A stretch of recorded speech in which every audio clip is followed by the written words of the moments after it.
Assalamualaikum warahmatullahi wabarakatuh. Alhamdulillahirrahmanirrahim. Kita lanjutkan materi perkuliahan kita pada mata kuliah Ekonomi Teknik, Program Studi Teknik Industri, Universitas Nahdlatul Ulama Al-Ghazali Cilacap. Jadi pada video pembelajaran kali ini kita akan membahas salah satu tema, yaitu nilai ekuivalensi sekarang.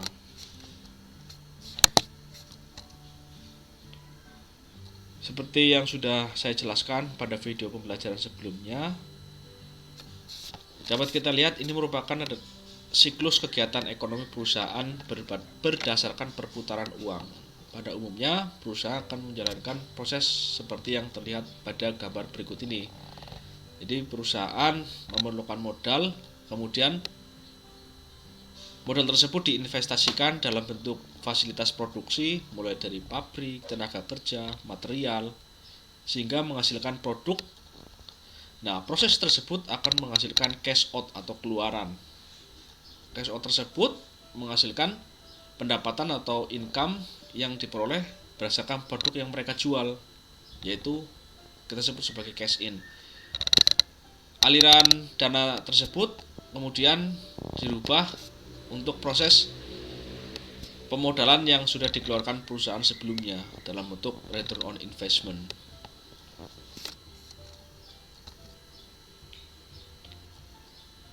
Ini adalah materi sebelumnya. Jadi pada video sebelumnya kita bahas tentang konsep nilai uang terhadap waktu. Saya mencoba merefresh sejenak. Jadi contohnya adalah jika kita pernah punya uang 100.000 10 tahun yang lalu, tentu masih bisa kita gunakan untuk membeli jumlah belanjaan keperluan keluarga. Namun bila uang 100.000 saat ini dibelanjakan pada barang yang sama, mungkin hanya bisa dapat setengahnya, walaupun sebenarnya uang 100.000 itu masih tetap 100.000 seperti saat ini, tetapi nilai tukarnya sudah berubah. Jadi konsep ini disebut sebagai time value of money. Nilai uangnya sama, tetapi jika kita tukarkan dengan barang, bisa menghasilkan jumlah barang yang berbeda. Nah, berkaitan dengan hal tersebut, kita pelajari tentang nilai ekuivalensi. Apa itu nilai ekuivalensi? Kita akan menggunakan metode, yaitu metode ekuivalensi. Metode ini diartikan atau digunakan dalam menghitung kesamaan nilai uang dari suatu waktu ke waktu yang lain. Jadi konsep ekuivalensi ini mengatakan bahwa bila sejumlah uang yang berbeda dibayar pada waktu yang berbeda, dapat menghasilkan nilai yang sama atau ekuivalen. Seperti tadi ketika uang 100.000 dibelanjakan 1 tahun atau 10 tahun yang lalu, nilainya akan meningkat berapa pada tahun sekarang jika patokannya adalah barang yang akan dibeli. Itu yang dimaksud dengan ekuivalen. Nah, metode ekuivalen ini merupakan dasar dari perhitungan dan analisis cash flow.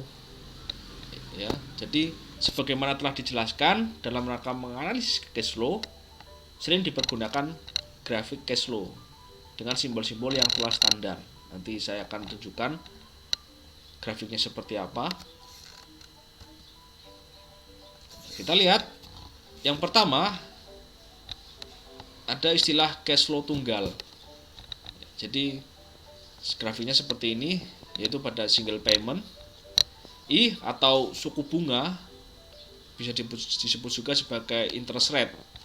Kemudian N, ya, periode, bisa bulan, harian, atau tahunan. Nah, P ini adalah present, jumlah uang sekarang. Kemudian F atau future, yaitu nilai masa depan, ya, pada periode N yang akan datang. Misalkan berapa tahun nih, 3 tahun, 4 tahun yang akan datang, jadi berapa, itu yang disebut dengan F. Jadi nilai F ini ekuivalen dengan P sekarang berapa, pada nilai berapa. Nah, itu diperlukan interest rate, yaitu suku bunga berapa, agar nilai tersebut menjadi sama. kita lihat pada rumus single payment tadi.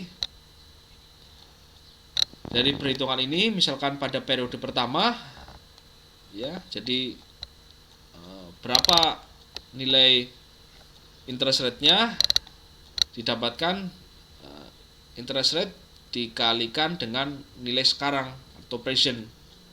Jadi jumlah akhir periode pembungaan pada periode 1 didapatkan P dikalikan 1 plus I atau interest rate-nya.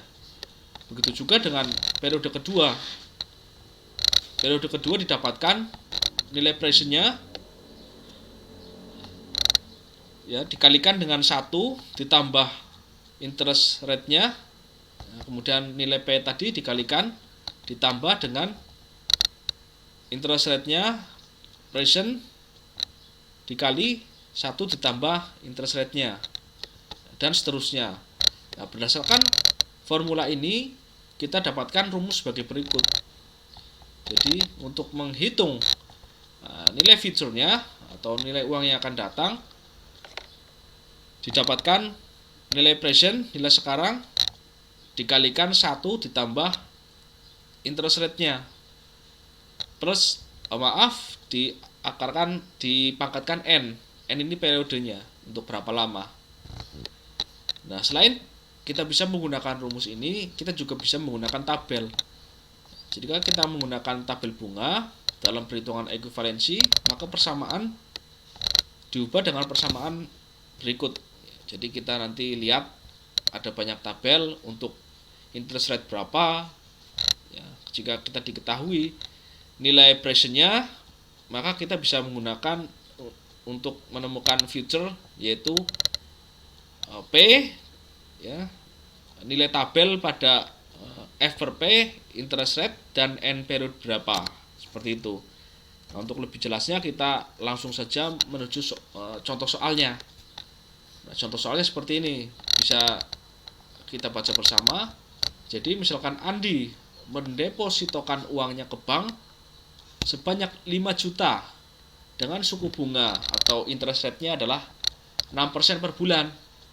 Nah, yang ditanyakan berapa sih uang Andi setelah 3 bulan jika 1 memakai rumus langsung tadi ya, menggunakan rumus ya, ini menggunakan perhitungan manual atau bisa juga menggunakan tabel bunga. Nanti ketemunya sama saja ya, kita bahas dulu ya. Jadi misalkan kita mendepositokan nih di bank 5 juta dan si bank ini menawarkan suku bunganya itu 6% per bulan ya, jadi berapa sih uang kita setelah 30 bulan ya, ini N-nya 30 ya, satuannya bulan. Nah, yang pertama kita memakai rumus langsung ya, diketahui nilai present uang sekarang adalah 5 juta pada interest rate 6% untuk waktu N-nya adalah 30 bulan, sehingga didapatkan ini adalah turunan rumusnya ya, menggunakan rumus ini didapatkan 5 juta dikalikan 1 ini rumus ya, ditambah interest rate 6% atau 0,06 dipangkatkan N periodenya 30 ya. Setelah dilakukan perhitungan didapatkan bahwa uang Andi setelah 30 bulan didepositokan di bank akan menjadi 28.717.456. Nah, berbeda perhitungan menggunakan rumus, kita juga bisa memakai tabel bunga ya. Bisa kita lihat nanti di slide akhir ini ada beberapa slide tabel bunganya ya. Kita coba dulu. Jadi menggunakan rumus F, nilai uang yang akan datang, diketahui nilai present-nya yaitu 5 juta berdasarkan tabel future per present ya, pada periode ataupun pada interest rate 6% dan periode 30 ya. Jadi nanti kita lihat tabelnya, tabel pada interest rate 6% dan N30. Nah, ini langsung nilai 5,7435 didapatkan dari tabel, tinggal dikalikan saja dengan nilai presentnya 5 juta sehingga didapatkan nilai yang sama ya. Kita lihat, jadi tabel F per P pada interest rate 6% dan periode 30. Jadi ketika kita lihat pada tabel, nah seperti ini tabelnya ya, tabel faktor bunga majemuk. Nah, ini suku bunganya jangan sampai keliru karena banyak nih, ada interest rate 6%, 7%, 8%. Ya, jadi ini tabel pada interest rate 6%. Kemudian kita lihat yang diketahui, yang akan kita ketahui adalah nilai future-nya. Dengan data yang ada adalah nilai present, sehingga menggunakan data tabel pada F per P. Ya, kolom F per P, N-nya periodenya adalah 30, didapatkan 5,7435. 5,7435 ya, sehingga didapatkan nilai future-nya adalah 28.717.456, sama ya. Nah, contoh yang kedua adalah hubungan kebalikan. Ya, hubungan kebalikan jika diketahui nilai F-nya, nilai future-nya, nilai misalkan nilai sekarang 10 juta. Nah, nilai present di 10 tahun sebelum ini berapa? Ya, bisa kita hitung juga. Ya, didapatkan nilai kebalikannya, ya, diketahui F-nya untuk mencari P, sehingga rumusnya adalah 1/1 plus interest rate dipangkatkan N. Atau secara lebih sederhananya didapatkan rumus bahwa P sama dengan F dikalikan 1 plus atau ditambah interest rate dipangkatkan min N.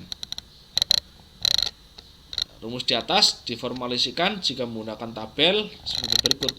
Di tabelnya nanti kita berdasarkan tabel P per F. Tadi kan F per P ya, jadi sekarang berbeda karena untuk menghitung nilai yang berbeda. Nah, langsung saja ke contoh soal. Jadi tadi kan kita menghitung uang yang akan datang berapa nih. Nah, sekarang contohnya adalah jika Mira ingin memiliki uang 5 tahun yang akan datang sejumlah 10 juta, berapa uang yang harus disetor ke bank ya, pada waktu sekarang. Jika diketahui suku bunga yang berlaku di bank tersebut 22% per tahun. Wah, ini gede banget ya suku bunganya ya. Jadi sekarang harus nabung berapa nih biar 5 tahun yang akan datang uang si Mira jadi 10 juta. Nah, dari soal tersebut diketahui F-nya ini 10 juta ya. Pada interest rate-nya atau suku bunganya 22% per tahun dan periodenya 5 tahun. Nah, yang pertama, jika kita menggunakan rumus tadi ya, rumusnya adalah P sama dengan F dikalikan 1 ditambah suku bunganya pangkat min N. Didapatkan, tinggal dimasukkan nilai-nilainya. Didapatkan bahwa uang yang Mira harus tabungkan sekarang agar nilainya menjadi 10 juta adalah Rp3.699.992.